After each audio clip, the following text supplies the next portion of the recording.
Nous allons passer tout de suite à la deuxième communication. Patrick Erard, avenir de la formation chirurgicale humanitaire.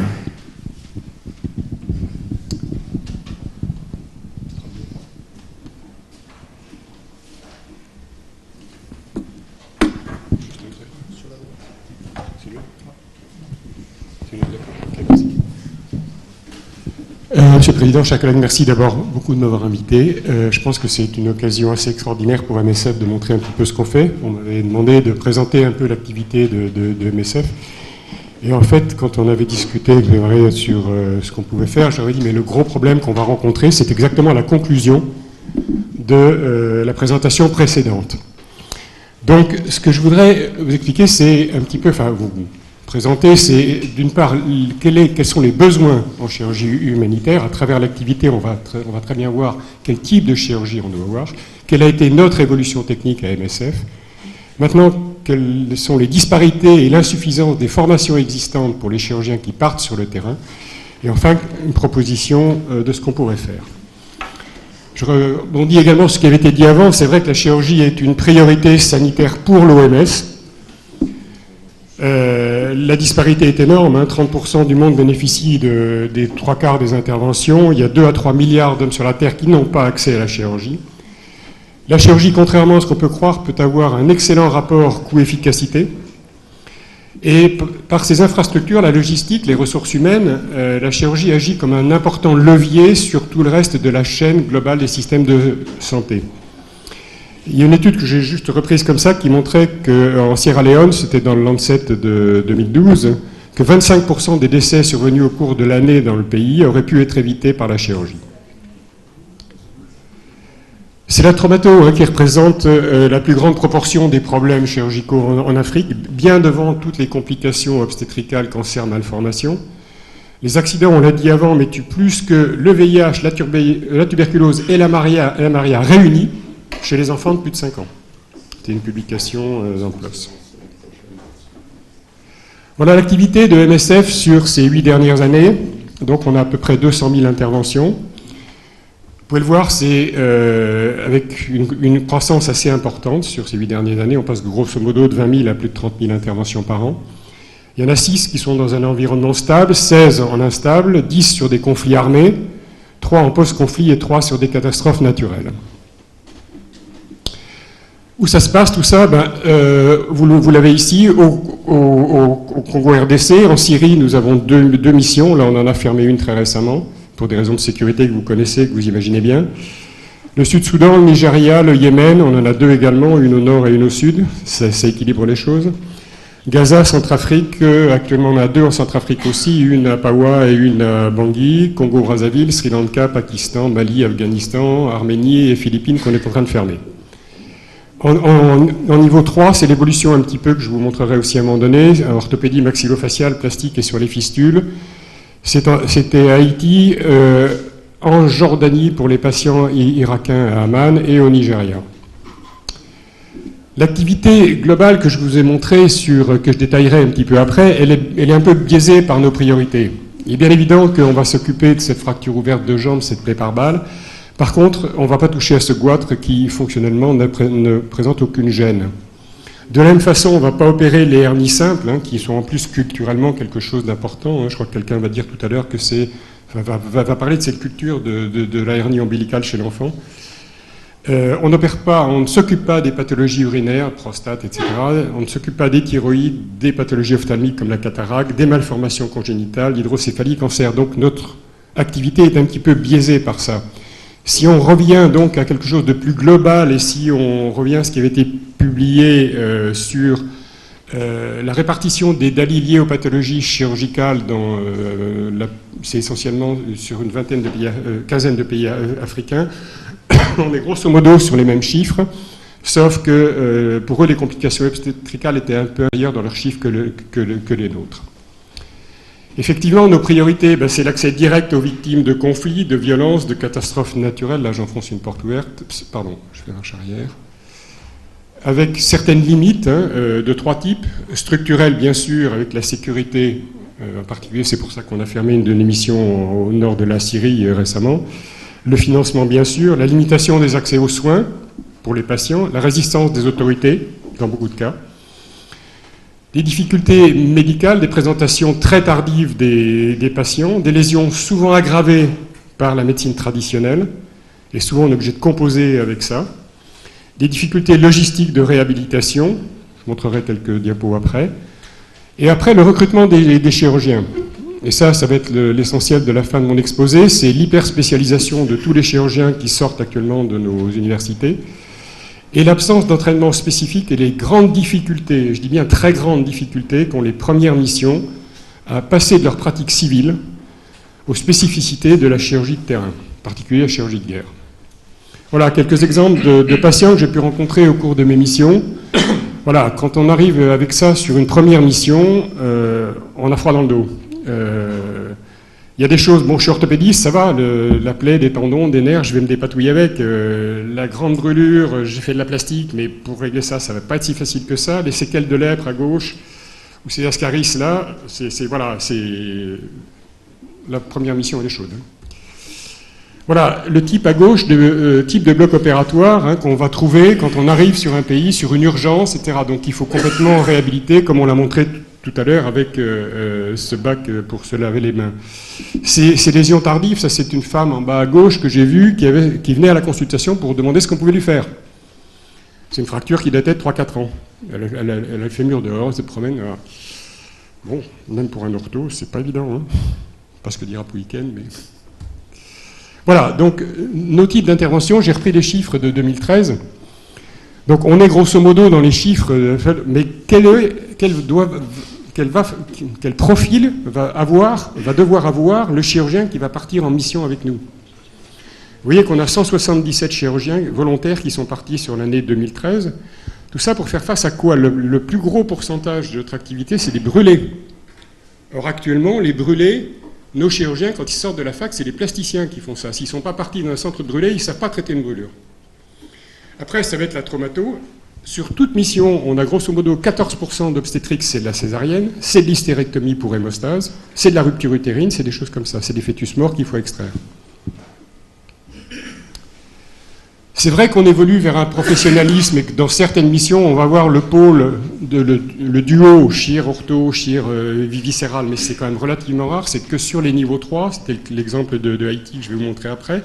C'est vrai qu'on a beaucoup évolué sur la documentation de ce qu'on faisait, sur les protocoles, sur la formation, l'accès maintenant à la télémédecine pour tous les terrains, le recueil des exploitations de données, on n'est pas encore au point à ce niveau-là, le matériel médicaux avec la fast écho maintenant dans les salles d'urgence, les anesthésies loco-régionales qu'on est en train de développer, les infrastructures avec les hôpitaux gonflables, les salles de réveil qu'on est arrivé à rendre aux opérations obligatoires pour toute mission chirurgicale, et croyez-moi, c'était un dur combat. Les ressources humaines, bien sûr. On a pu introduire comme ça l'ostéosynthèse, on a fait 2 gros trauma centers à Haïti et au Nigeria. Centre de brûlés, où on a des plasticiens qui viennent former localement les chirurgiens qui n'en ont pas l'expérience et les chirurgiens locaux. La chirurgie de la main, en particulier à Gaza, et la chirurgie sur la tuberculose en Arménie et en Géorgie. Voilà l'exemple de ce qu'on a pu faire à Haïti. Là, on est à J13. Et sur un terrain de foot de 7000 m², on a pu, à J14, pratiquer une ostéosynthèse dans des conditions d'hygiène et de stérilité extrêmement acceptables. Alors c'est vrai qu'on n'est pas en flux laminaire, c'est vrai qu'on n'est pas tout ça, mais pour l'instant, je suis en train d'essayer de ressortir tous les dossiers, c'est très compliqué, mais on a un taux d'infection sur ostéosynthèse de fracture fermée qui tourne à 3,5%, donc je pense qu'on est dans les normes de ce qu'on avait en France dans les années 70 quand j'ai commencé mon internat. Je me souviens, c'est ce qu'on avait grosso modo. Je suis un élève de Kempf à Strasbourg et c'est ce qu'on avait dans ces années-là. Il va hurler s'il m'entend dire ça, mais... Avec une stérilisation correcte de TV, mais une hospitalisation sous tente, restait le problème de la chaleur. Chirurgie beaucoup plus sophistiquée, où on a évolué comme à Amman, où on fait ces reconstructions maxillofaciales pour les blessés irakiens, avec du plasticien bien sûr. Comme je l'ai dit avant, ça a un coût, mais ce coût, il n'est pas si élevé que ça. J'ai fait faire avec un copain 2 études sur le Nigeria et Haïti sur le coût de nos ostéosynthèses.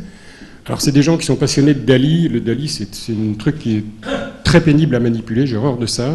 Mais bon, C'est ce qui est utilisé un peu partout dans le monde. Ça a un gros avantage de pouvoir comparer des pays, des données, des pathologies. Toujours est-il qu'on est à $172 par Dali évité sur le Nigeria et à 223, donc à peu près dans les mêmes normes au Port-au-Prince. À titre de comparaison, on est à 3800 aux États-Unis pour la même intervention. C'est quoi le jeune chirurgien qui sort aujourd'hui de nos universités en 2014 ? Le généraliste n'existe plus. C'est bientôt les Africains, comme on l'a dit dans la conclusion de tout à l'heure, qui vont nous apprendre à faire la chirurgie générale. Le viscéral n'a plus de compétences en traumato des membres ou en obstétrique. Il est devenu un spécialiste de la chirurgie pariétale et endoscopique. L'orthopédiste, il est de plus en plus le spécialiste du genou, du rachis quand ce n'est pas le 5e orteil, et il n'a aucune notion des principes de traitement des chirurgies de guerre. Aucun. Toutes mes premières missions ortho, ils se plantent sur les plaies par balle. Tous, sans exception. Et j'ai beau les briefer avant, il n'y a rien à faire, ils ferment. Ils se cassent la gueule. Les jeunes obstétriciens, pour leur majorité, n'ont jamais vu une rupture utérine. Ils ne connaissent pas les techniques de saphysiotomie ou de craniotomie pour extraire un fœtus mort. Les brûlés sont traités par les plasticiens, ce que j'avais déjà dit avant. Qu'est-ce qui existe actuellement dans le monde pour... alors j'en oublie sûrement, je les connais sûrement pas toutes, mais quelles sont les formations qui existent aujourd'hui pour nos chirurgiens qui veulent partir en mission ? Il y a celle du CICR, c'est 3 jours sur la chirurgie de guerre. La meilleure, c'est pas parce qu'il vient après moi, mais c'est parce que je le considère comme tel, c'est le Cachirnex, c'est l'armée, qui sur 2 ans, en 5 modules, forme des gens en théorie et en pratique sur cadavre après. Pour y avoir participé, je sais et enseigné, je sais que c'est remarquable. C'est suivi d'un stage de 2 mois à l'étranger, ça je suis pas sûr que ce soit toujours vrai, en pratique, qui vient compléter l'enseignement, mais c'est en tout cas la meilleure. Il y a les plasticiens, D'Oursognan et Knipper ont mis en place 48 heures de cours en 6 modules sur la chirurgie plastique. Il y a des formations gynéco-obstétriques humanitaires, mais c'est des formations théoriques sur 5 jours. Gynécologie sans frontières, c'est l'université de Lille ou l'université de Nantes. Les Anglais ont créé l'année dernière, j'y étais, c'est 5 jours de formation, c'est à Manchester par le Royal College, c'est coiffé par le Royal College of Surgeons, c'est très cher, ça coûte 3000 livres. Les États-Unis ont 3 jours de formation de life-saving pour les chirurgiens aux États-Unis, je ne sais plus exactement où c'est, là j'ai pas été. MSF, nous avons créé pour nos chirurgiens notre propre formation. C'est 4 jours, c'est à Düsseldorf pour des raisons pratiques et de facilité où on a les cadavres gratuitement. C'est 24 chirurgiens, il y a 6 chirurgiens par cadavre, donc c'est une formation très pratique où on les forme aux fixateurs externes, aux amputations, aux sutures de tendons de nerfs, aux craniotomies, aux greffes de lambeaux de base, un émi jumeau, un émi solaire, etc. Et à la réparation des lésions vasculaires et nerveuses. Donc le chirurgien humanitaire aujourd'hui, comment peut-on le former ? Est-ce qu'on doit créer un diplôme de chirurgie humanitaire ? C'est vraiment la question que je viens poser ici. Est-ce qu'on ne pourrait pas envisager un enseignement théorique en France s'adressant à des jeunes chefs ou à des vieux internes qui seraient suivis d'1 voire 2 semestres de pratique sur des terrains civils ou militaires ? Dans les différents pays, je les cite comme ça, Jakarta, Djibouti, Tenerife, vous les connaissez tous. Des échanges d'internes, éventuellement, c'est peut-être plus facile que de faire venir des chirurgiens déjà qu'il faudrait complètement former.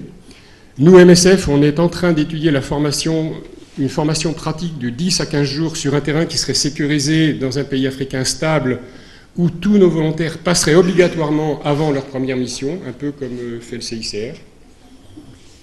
Il y a bien sûr le téléenseignement, c'est les Indiens qui sont les mieux lotis actuellement, c'est eux qui font le plus de choses. Ils ont une connexion sur tout le continent africain, sur 53 centres, 53 hôpitaux, 5 universités, et ils sont tous en lien avec des universités indiennes. Il y a la chaire UNESCO de télémédecine à Genève, il y a le RAFT qui est également basé à Genève, qui est un réseau de téléenseignement sur toute l'Afrique francophone, qui actuellement relie le Mali, Mauritanie, Maroc, Tunisie, Burkina Faso, et Sénégal, Cameroun et Côte d'Ivoire. Je pense que l'Académie de chirurgie pourrait être l'instigateur d'une telle formation, d'une telle spécialisation. Je vous remercie.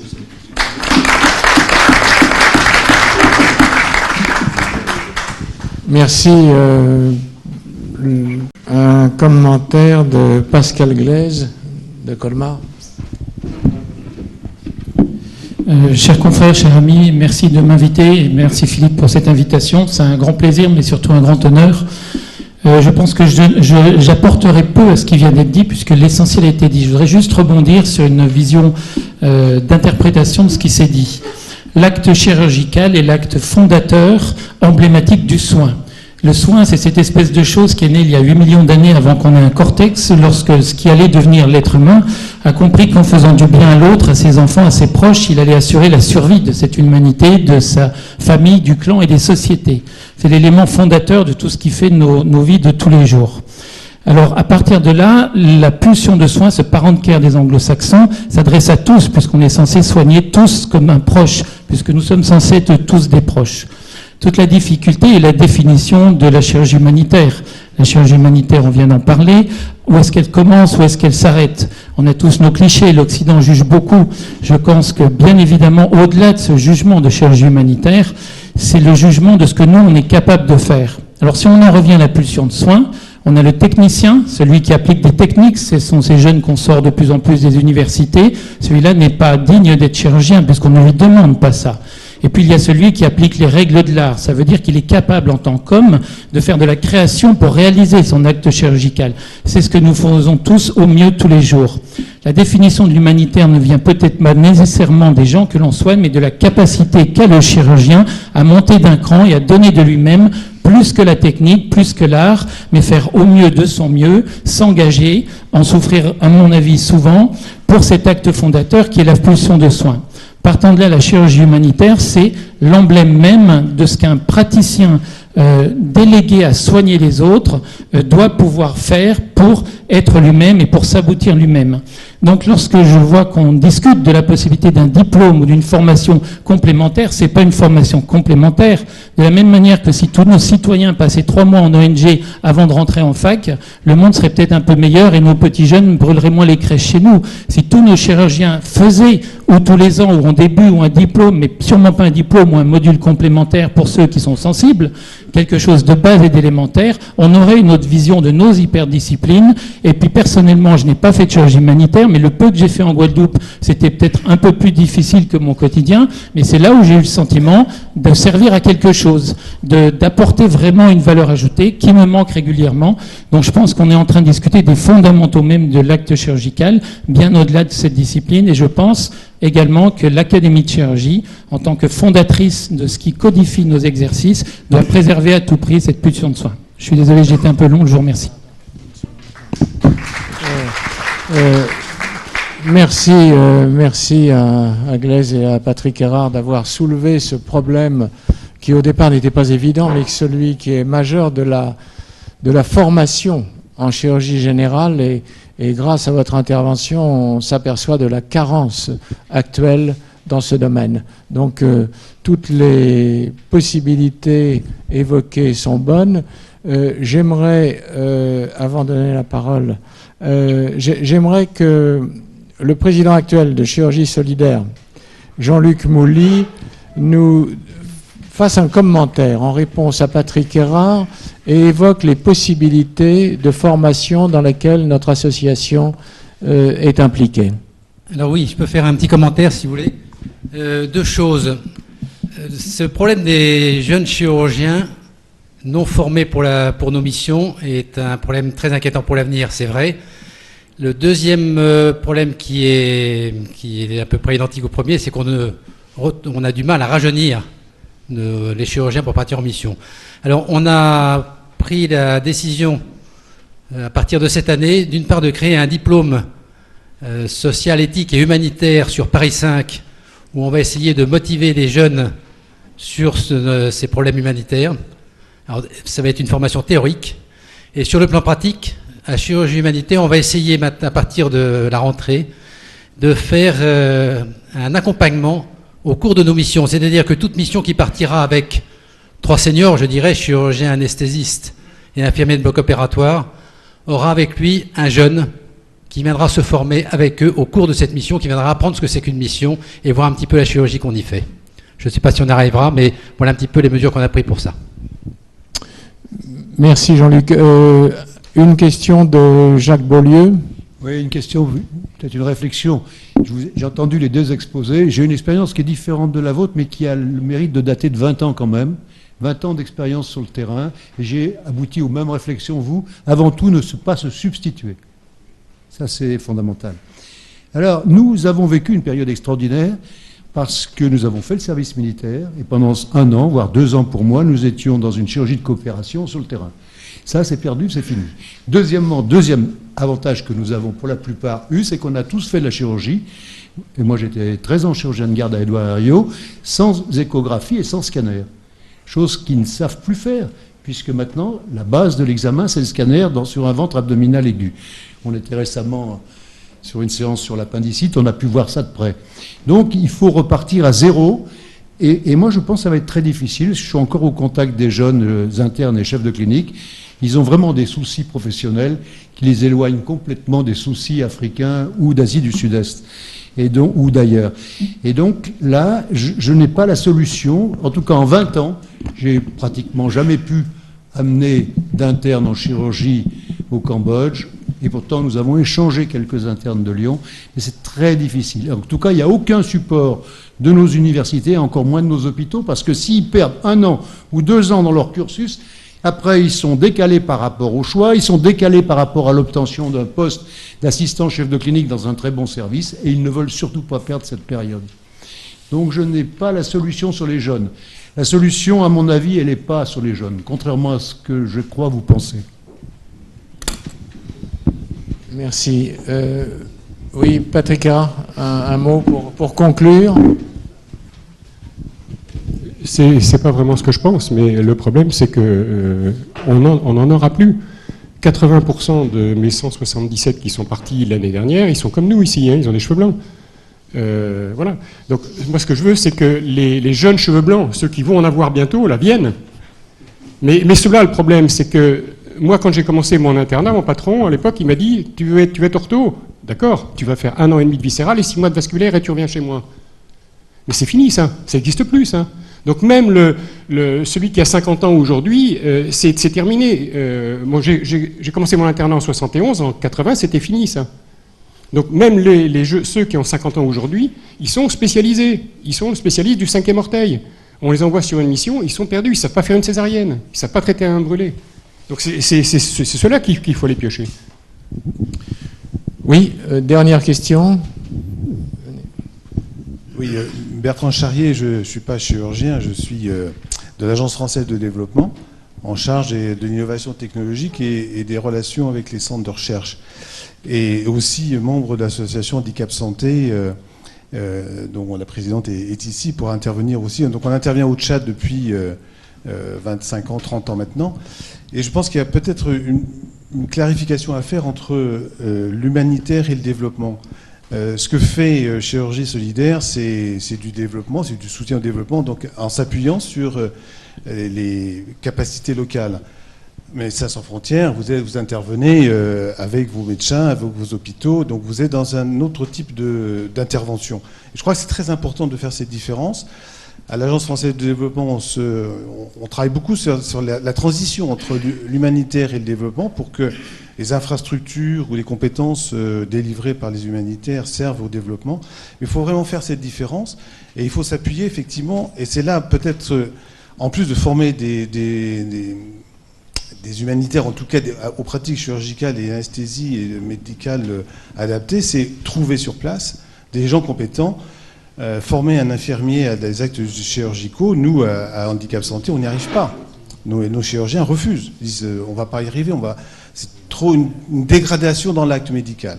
Et là, il y a effectivement une vraie difficulté. Et peut-être que la coopération française pourrait, dans certains cas, dans certains pays, soutenir plus la formation locale avec le compagnonnage. Alors ça, c'est une notion qui commence à infiltrer à l'Agence française de développement.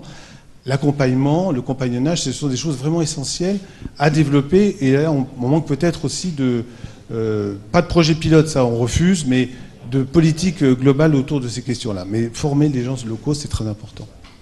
Merci beaucoup, c'est intéressant.